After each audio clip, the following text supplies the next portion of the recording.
Good afternoon. Good afternoon. This is the Talk of Chicago, 1690 WVON. I'm Cliff Kelly. It's March 9th. We're at WVON, obviously, and this is America's Heroes Group continuing. We had a great first half an hour, and we're going to have some more great information for you in the second half. With us in our studio, we have Hughes S. Turner, who is the Executive Director of VA Benefits in the Chicago Regional Office. Good to see you again, sir. Hey, good to see you again, Great, Cliff. great. Thank you. How you doing? Every day's a great day. There you go. That's right. We know that. You have another guest here. Yes, we sure do. We brought with us today Miss Debra Montgomery, who heads up our appeals team at the VA Regional Office here in Chicago. That's great. And this is a big change, isn't it? It is. Yeah. What we're going to talk about today Yeah. is a significant change for That's us. great. Before we do that, I just want to mention we have another number in our new studio, 312-374-8130, 312-374-8130. And we had a caller who was holding, and I just want to take him if we can. Sel, are you there? Yes, sir. Hey, Sel, thanks for calling. Sorry I didn't Thank get you. to First of all, I didn't know that Mr. Turner was going to be on today, but since he is, I need to share this with you. You're looking at 60 years between him and his father of service to this country. Over 60 years combined. Yeah. Thanks for reminding me. And the last time I was there, I asked him to please put his father's picture on his wall and his picture. And I hope that you've done that, Brother Turner. But I really was calling in to talk with Mr. McGill and the doctor regarding PTSD. Mm-hmm. I proposed to the head of the psychiatry department, Dr. Yant, who retired month before last, that I would say would start a PTS therapy group that was more progressive than the one that I have been attending for the past 5 years or so. My reason is that it's stressful to me to go in every month hearing guys talk in square circles about nothing. You know, Same thing. Sal, let me cut you off because obviously I'm sorry we didn't get to you before they left, and we're changing a little bit. But you know, we contact each other, right? So Sure. yeah, Sal. So let's talk, and we can arrange something. Okay? Real good. All right. And thank you so much for calling, and we'll work that out because what you said makes a lot of sense. Thanks so much for calling. Appreciate you. Thank you. All right. Mr. Turner, what Sal just said about your dad and yourself, 60 years between the two of you? Yeah, actually, I'd like to tell folks that myself, I spent 48 years in the Army. My father was a retired command sergeant major and spent 32 years on active duty himself. Came at the end of World War II. He was in the Army? He was in the Army. Both are. And both in the Army. And, World War II, Korea, and Vietnam.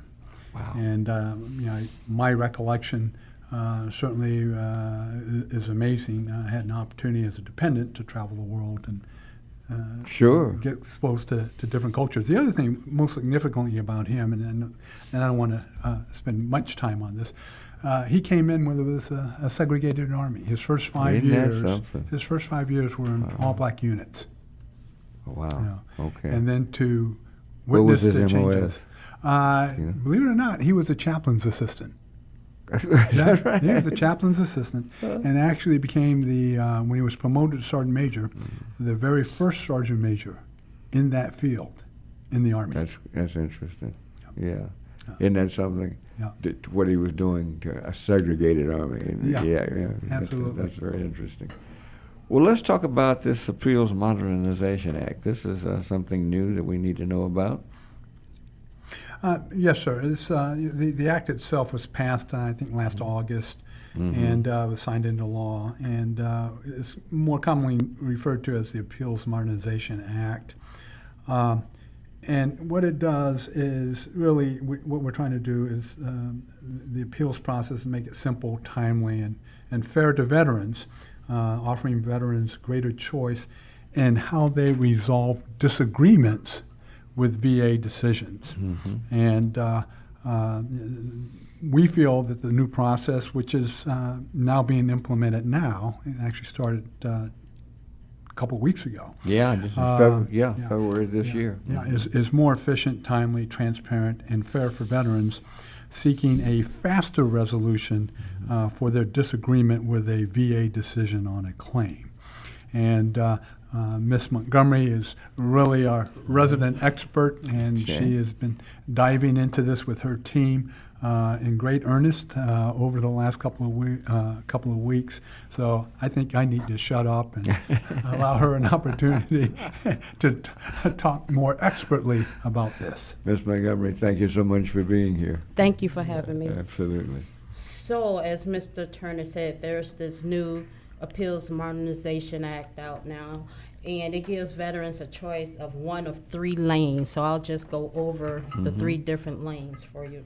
The first lane is the higher level review, and it's conducted at... Pardon me, I just want to Yes. make sure people understand. This is if you have been denied. Denied a decision after February the 19th. I got you. Okay. All right, Yeah. so if they elect to go the higher level review option, then those cases, a decision will be made by one of 2 locations, either in Seattle or St. Petersburg. So they'll have someone take a new or thorough look at the decision that was previously made to see if the decision could be overturned. And in that case, you cannot submit new additional evidence. You cannot ask for a hearing. The decision will just be made based on the evidence that we have of record already. Before we go further, just so because a lot of listeners may not be aware of what type of cases are we talking about normally? I'm sure there are many that, Normally, claims for compensation benefits, disability compensation benefits. Yes. Okay, gotcha. All right, go right ahead. Okay. Thanks. So the other lane is the supplemental claim lane, and it's conducted at the regional offices that we have across the country. And the veterans must submit new and relevant evidence in order to support their claims. And if they would like for someone to call them and discuss it, then that can happen also. And the VA will assist them in gathering the new evidence that they feel is needed in order for us to make another decision on their claim. So the last lane is the appeals lane, and veterans may opt to appeal a decision directly to the Board of Veterans Appeals in Washington, also referred to as the board. So the board offers 3 different options. You could get a direct review where the veterans have no evidence to submit and do not want a hearing before a veterans law judge, or they could submit evidence and also not choose to have a hearing, or they could choose to have the hearing option where they could submit evidence and also request to have a hearing where they could testify before a veterans law judge.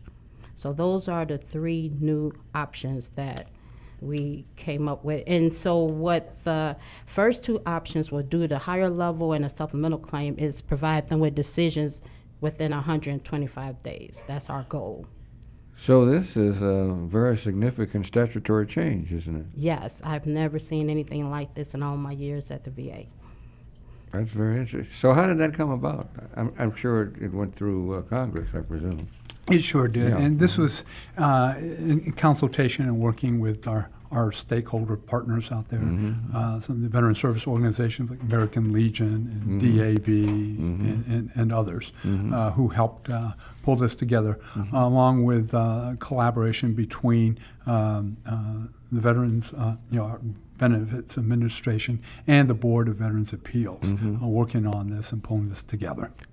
And how long has this been worked on? Because this really is a change. Oh gosh, it goes back a couple of years. Yeah. As you know, I mean, the impetus for a lot of this was the huge backlog of appeals cases that we've had. Gotcha. I mean, close to 500,000, as I recall, Ooh. and then trying to get that down to a much more manageable number and to get resolution quicker for the veteran. Did these fit into a certain category? You know, sometimes in law you can find out that a lot of appeals of certain cases, it's a collective group. I'm just wondering whether there was something that's not the case. No, I wouldn't say You that wouldn't that is say the that? case. Yeah, No. just all different types of issues then. Yes. Yeah, okay. So we haven't, it hasn't been in effect long enough at this point, I presume, to see what's going on. That's correct. It was Yeah. just implemented Yeah. on February the 19th. Right, yeah. And I also want to mention that any veterans that filed appeals prior to February the 19th, that they will be processed under the old way. And so we're still working on those cases also. Say that again now? Wanna make sure. So we have a lot of appeals pending currently right now. Oh, yeah, okay. That were received prior to, The new law. yes. Yeah. So they will be processed under the old system. Yeah. Yes. That's understandable. But now anything since the February of this year, I guess, will be under the new system. Yes. Okay, that's great. If people need further information, how would they get it? They could contact the VA at 1-800-827-1000, or they could visit their local VA office, or they could contact one of their VA service representatives. Okay. Yeah, this could be very, it'll take us a while to see exactly how things are going to work out, I'm sure. Yes. Yeah, the benefits, hopefully, I'm sure. Yeah. But the fact that this has even been brought about, I'm sure there was enough evidence there to see that it was needed. Well, the thing, we have to remember what we're all about, and that's service to the veterans. Right. And to be veteran-centric in our approach to things. So this is continuous improvement, and I'm sure we'll probably discover other things that we may not have anticipated, and we'll react accordingly to fix those things that may not have been thought about at the time. If I can make just one public service announcement, and sure. You've heard me say this before. Many of us have relatives and friends who are currently serving on active duty, and the one thing that I tell my colleagues who are still on active duties is to ensure that in communication with those military personnel who have decided to get out, that they make sure that they have a complete copy of their personnel records and their medical records. Because in our business, what's absolutely important as we process claims is documentation. And if the documentation is not there, it makes it much more difficult for us to process the claims and for us to provide the right disability rating, if you will, for the individual. And I say this because records, when they leave, belong to the government. And sometimes through transition, they can be lost. This is one way of avoiding that, because you now have positive control, a copy of your records, because that makes it much easier in processing claims, I think. Makes a lot of sense. That's right. Our number is 312-374-8130. 312-374-8130. If you have a comment or a question, we'd be happy to take your call.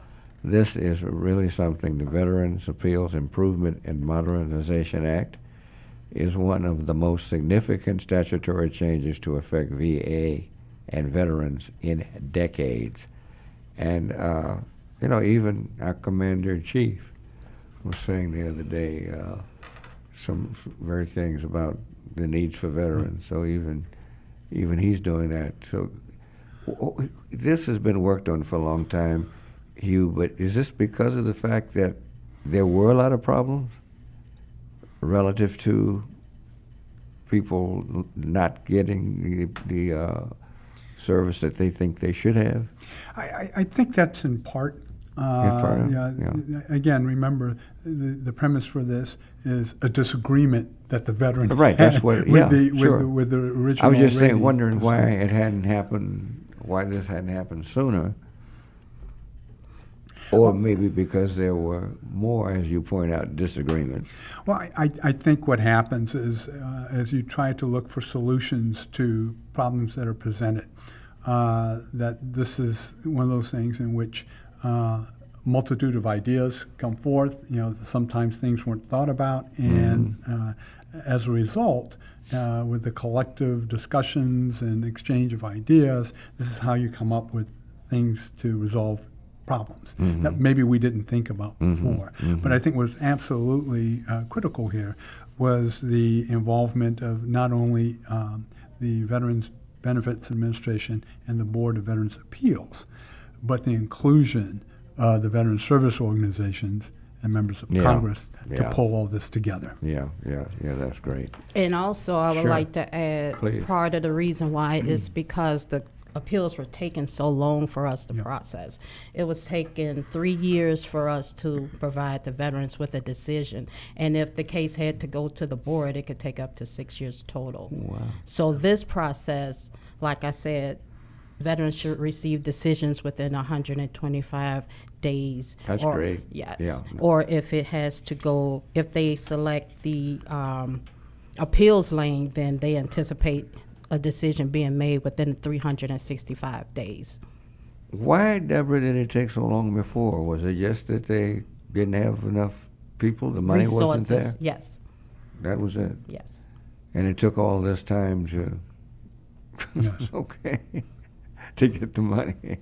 Yeah, thank goodness we'll spend money on a lot of other things. Yes, they Yeah. have really hired a lot of people to That's good. accommodate this new act. And people like you, Miss Montgomery, who are so you're going to take care of everybody, I can tell. I'll try. That's right. Thank you. Oh, that's great. What else do we need to know?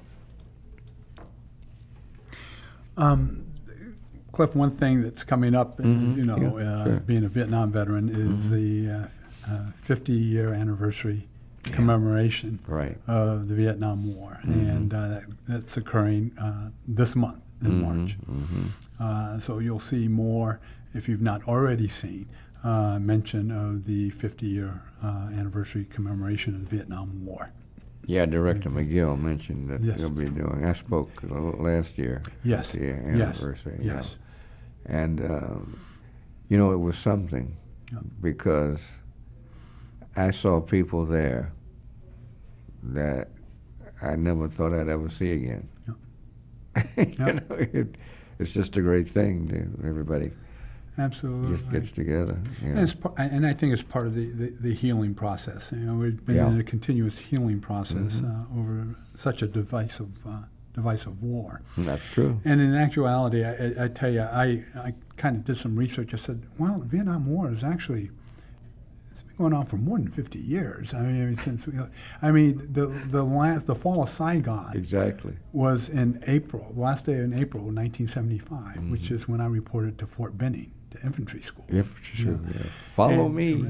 And I tell you, but doing some research, it is based on 1969, in which then President Nixon said we would not be sending more combat troops to Vietnam at that point. I thought it was so interesting that we had President Trump in Saigon. Yeah, irony. Yes. Wasn't that something? Yeah, Yes. yeah. Meeting with the North Korean president, and I think it about came out about the same way too, didn't it? Yeah, whatever. Yeah, that was an interesting situation. Yeah, the 50th, and there are so many people, for obvious reasons, that still have so many thoughts about that, whether it was the thing to do, the thing not to do. And I've heard some really funny stories. I had a friend that worked with me at a different station, and it was a morning show, and we used to eat breakfast afterwards. Well, it happened that the Taste of Chicago, the station was right across the street from Grant Park, and the Taste of Chicago had come, and he says, "Oh, we won't have to buy breakfast. We got all these tickets, you know." And I said, "Yeah, the station was giving away." I said, "Yeah, fine." And then he said, "Oh, it won't work." I said, "Why won't it work?" "Well, there's just too many. I'll never find what I want." I said, "We got maps right here in the free paper." "Oh, yeah, your office could read maps." I said, "Yeah, you should have been able to read maps. They caught you in Idaho, in Nevada, because he was avoiding the draft." And I said, "If you could have read a map, Canada was a lot closer." Oh, gosh. We have a caller, Rebecca. Hi. Hi, Rebecca. Thanks for calling. How you doing? I found out, Cliff, that the veterans can get up to 3 years back of their money, all the way up to 2014 for their taxes, the ones who have disabilities. When I went down to pay a veteran's taxes just recently, and they told me that they can now get a refund because they have been, a lot of them have been overcharged. Now, which taxes are we talking about, Rebecca? The homeowners, for people who own their homes. Oh, okay. Well, good. Yes, now, so I want those veterans to get in on that. Who is saying that? That's wonderful. Who's saying that? The actual assessor's office. When I went to pay... Cook County assessor? Yeah, the county assessor. County assessor. So you need to have her back on your show again so she can tell you the whole details of everything. But yes, they told me that he can get his taxes back so up until 2014. From this year, even though I paid this year, he's going to get a refund. So after I applied and had his doctor send in the statement that he had a disability, they're going to give him a refund all the way up until 2014. So all veterans, let's talk about it and make sure that we get our veterans their refunds back. Well, and he'll now not be paying taxes. I think that's wonderful. Yes, I do. Okay, love you, Cliff. I love you too, and thanks so much, Rebecca. All right, bye-bye. That's great news. Yeah.